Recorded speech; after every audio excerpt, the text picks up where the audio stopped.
Hi, it's Stacey here from Elia's Storybox. So today I'm going to be talking about the importance of apologising to children. We spend so much time reinforcing taking responsibility and saying sorry with our children, but how often really do we actually apologise ourselves? Because let's face it, we are human. We make mistakes. We have days where we're not as best self. I know I have days where I feel more snappy and irritable than others. And it's at these times that I feel that it's really important that we lead by example and own when we've not actually reacted in a way that is okay. We are to children people that have the guidance. We guide them. We are the people that have all the answers, which I find hilarious. So do you remember when you were a child and you used to look to people that were our age or whatever age you are? You used to look to these adults and think that they knew everything. Fast forward 36 years, you don't, do you? You don't.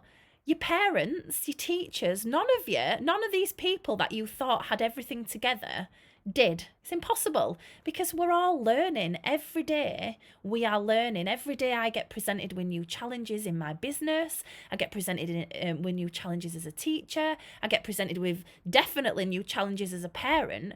And we're just finding our way through it and doing the best that we can with the ability that we've got. So there are going to be days where we are not our best selves. There are going to be days where we get it wrong. And it's at these times that I feel like it's so important that we actually stop, own it, and say sorry. Just because children are little does not mean that they don't deserve the same respect that we would show an adult, and I think it's important not to hold children to a higher standard than we can live up to ourselves. If you behaved that way, like for instance, I snapped at my little boy a few weeks ago, and I thought to myself, if I acted like that with an adult, you would say, "Oh, sorry, I didn't mean to talk like that." But for some reason, sometimes we treat children differently, and I think that it's important to treat them the same. Now, in that moment, I said to my little boy, "I'm really sorry, mummy. Mummy's just having a bad day. I didn't mean to shout. I shouldn't have shouted.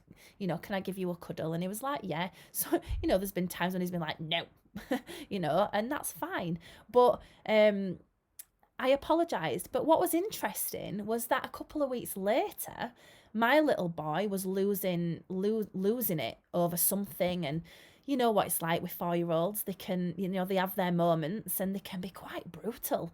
And I just said, "Noah, like, there's no need to speak like that to mummy. Please, be kind." And I said, "I tell you what, I'm going to leave you to have a little bit of space. I'm going to go make a cup of tea because I can see that you're a bit cross. So I'll come back in 2 minutes anyway." Sure enough, he walks into me and he goes, "Mummy, I'm really sorry. I'm just having a bad day." And he'd taken what I'd said to him a few weeks earlier, and he'd applied it himself. And I thought, you know what? That's brilliant because it gave him the opportunity to step in to that space of taking responsibility and understanding that sometimes we do have a bad day, even though we're grown-ups and we have apparently all the answers. We still have bad days, and there's so many people in the world that struggle to accept negative emotions. We've got so many problems with mental health, and people thinking, well, my problems are not as big as anyone else's problems, so why should I feel like this? And the thing is, people need to know that however you feel is how you feel. It's relative. It doesn't matter that there's people worse off in the world. If you're feeling a bit angry or a bit sad, that is how you feel. And being able to take responsibility and actually acknowledge how you feel and accept how you feel helps. It helps with your mental health. So if we want children when they're older to be people that can identify how they feel, then they need to know that that's okay for a grown-up. We need to lead by example, because everything that a child sees consistently and experiences consistently creates the programming that then takes them forward in their life. So if we want children to be responsible adults that say sorry, they need to have learnt that, not just through their own being told what they need to do, but they need to have been shown that, continually. So anyway, I think there are 5 key things when apologising to a child. But before that, if you wouldn't, how you respond to a child, if you did that to an adult and you think that would be perceived as a bit rude or a bit snappy or a bit iffy, and you would apologise to an adult, in my personal opinion, we should also apologise to children. So, like with me and the snappiness, I'm sorry, I was having a bad day. I think sometimes people think that because we want to give children a stable environment and make them feel secure, that we should not show vulnerability. Now, we need to be stable around children. We can't be volatile. But there's a difference between that and showing vulnerability. By saying sorry, you are actually going to make them feel safer, because all of a sudden they know that your word is the truth, that you, if you get something wrong, you do take responsibility. It's a very safe place to be. I don't know if you've ever been in a relationship, whether it be romantically or in a friendship, with someone that never takes responsibility, never says sorry. It's always someone else's fault. Being in a relationship like that, it doesn't feel safe. So actually, by us taking responsibility when we get it wrong, and I regularly apologise to my children. And I mean, I'm not making mistakes massively, but I might, for instance, forget their bottle to school, or just the little things where I could have done it better. I take the opportunity to say, oh, do you know what, Eleni or Noah, Mummy's sorry, I'm going to go fix it. And it's good for children to hear and see an adult actually owning their mistakes and rectifying it. So the 5 steps that I think are important. Number 1 is to give an unconditional apology. There's nothing worse than when someone apologises to you and goes, I'm sorry, but you did this. It devalues the apology. So step 1 is to fully apologise. Now, you can explain to children how their behaviour has impacted you, but I'll explain that in another step without pointing the finger. Step 2 is to own your feelings. If you're feeling angry, if you were feeling sad, if you were feeling frustrated, to vocalise that, because it's good for children to hear that it's normal to feel these different emotions. It's normal to sometimes feel frustrated. It's normal to feel angry. It's normal to feel a bit sad at times. And for children to hear this, obviously experiencing, feeling these emotions, we need to protect children from that on a big scale. But identifying and talking about these emotions is very good, because it plants the seed for children that actually this is normal, and that is not a bad thing for them to know now and in the future. Number 3 is to explain your behaviour. So to us, if we've snapped, if my children are fighting like cat and dog, and I've snapped, to me it is very, very obvious why I have got a little bit tetchy about it. However, children are not always developmentally equipped with the ability to join the dots. So and the other thing is that they are the centre of their own world. So an example is my little boy hit his sister, and I was like, you mustn't hit Eleni, you mustn't do that. Now, Noah, all he could see was that Eleni had taken his toy. So in Noah's mind, Eleni was wrong. He couldn't join the dots of actually, I've hit her, so I'm wrong too. He was focused on the first behaviour that happened. The first wrong that happened was that Eleni took his toy. Therefore, that's what he was fixated on. So I needed to go through a whole process of explaining, like, I understand that Eleni took your toy, and that must have been so frustrating. You must have felt so angry. But you mustn't ever hit anyone. What should we do instead? We can tell Mummy will fix it, and we went through this whole process. It's the same with you. If you've reacted in a certain way, the children, they might not actually be able to join the dots together and understand why you've been frustrated. So it's important to explain that, and it helps children to develop their empathy and gain an understanding of the bigger picture within a situation. The next thing, number 4, is to actually change your behaviour. So obviously, we're not going to never, ever be tetchy. We're not going to ever not snap. That's unrealistic. It's unrealistic. But if we're doing that all the time, we need to look at why. What is it that's annoying us? What is it that's triggering our behaviour? And can we do anything about that?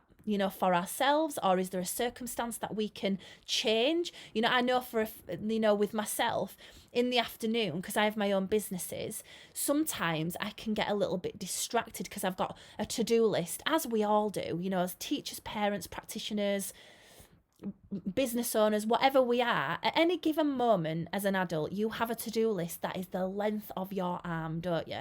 And sometimes your mind can get distracted with the to-do list. So when the children are nagging you and nagging you and nagging you, you can be like, and get to the end of your tether. Now, in the afternoons, we know afternoons are tricky with children. They're tired.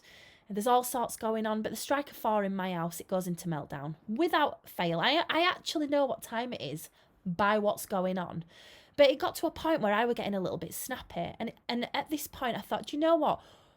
What can I do to rectify this? And I realised that it was me. I was distracted and a bit stressed with work. Work was very much in my head. The children just wanted my attention.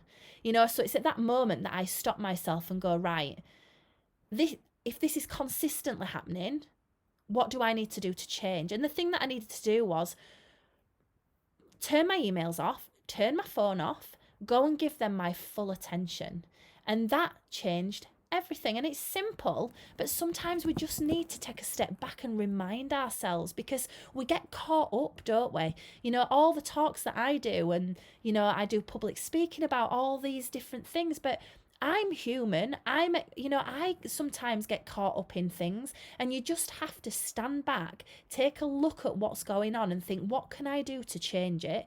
And what can I do to help the situation? If it's a child that's going into meltdown all the time, what can we do to help that child? If we're going into meltdown all the time, like I was in an afternoon, what can I do to help myself? And quite often because we are always responsible for our own actions, quite often there's circumstances around what's going on that we can actually address. Anyway, number 5. Now, this is the hardest thing. It's to give children space. So sometimes we will apologise, and it's happened to me with my little boy, but he's just really miffed. He's just, if I've snapped at him, and he's just a bit angry with me. No, mummy. No, mummy. And at that moment, it can be really easy for us to go into defence mode and think, hang on a minute, I've said sorry. Why are you talking to me like that? The reality of it is that they are just little human beings with the same feelings and reactions, probably heightened than we have, because they are not emotionally equipped to process these feelings. Now, sometimes when people apologise to us as adults, we will take the apology, but sometimes we're just not ready. I know sometimes, like me and my husband, we don't argue often, but when we have had words, sometimes you're just not ready, are you? You're just like, do you know what? I just need another hour to be a bit angry. I just need to sulk, and it's okay to allow yourself that hour to sulk, as long as you're aware of it and you can snap yourself out of it. We laugh about it because I actually say it. I go, do you know what? I just need to sulk for another hour. Let me just go off and I'll come back. I'll come back in an hour. I'll be all right. And we laugh at each other. But it's the same with children. If you say sorry to a child and they are still a little bit grumpy with you, take it on the chin and say, right, I understand that you're not very happy at the minute, but you know that I care about you and I'm here all the time. I'm just going to go and do something now. But when you're ready, let me know and we'll have a little chat. And it's a really hard thing to do in life in general. And it can be hard with children because you want, you don't feel like sometimes you think, why am I being answerable? But you've got to remember that they're just little humans. They're just little humans with little human emotions. And we have to treat them as we would expect to be treated ourselves. If somebody apologised to us and we weren't ready, we'd expect them to give us a little bit of space. And the same applies with children. But anyway, that's my thoughts on it. I hope you liked the video. Please do subscribe to our YouTube channel. We'll be doing videos regularly, training videos that are great for your early years setting. that you can watch and hopefully gain some value from. And please do follow us on social media. My business is Early Years Storybox, and we share lots of valuable content, and we'd love to engage with people. I'd love to get to know you, so please do follow us on social media. We're really active on Facebook and LinkedIn. Well, I am active on LinkedIn actually. Stacey Kelly, get me on LinkedIn. But I won't try to say that. What was I trying to say? Instagram. It's been a long day. Instagram and Facebook. So do find us, Early Years Storybox. You'll be able to find Okie Owl, our logo. I don't know which corner it's going to be in. One of these corners you'll see it. So look for Okie Owl, and if you see Okie Owl, that's us. So I hope you enjoyed it, and I will hopefully see you soon in one of the social media areas. Take care. Bye.